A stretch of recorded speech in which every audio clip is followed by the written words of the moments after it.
Saçlarının rengi payızdır, gözlerinin rengi deniz. Almaya benzer yanağın var, ay üzün ayden de temiz.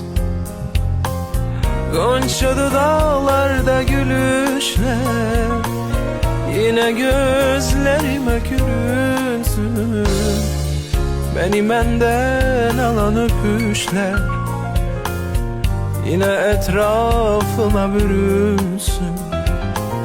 Güller saydım seni çaktım azizim, derdi gemi başımdan attım azizim. Yuhuna gelme üçün, yüzünü görme üçün, tek seni fikirleşip yattım azizim. Güller saydım seni çaktım azizim, derdi gemi başımdan attım azizim. Yuhuna gelme üçün, yüzünü görme üçün,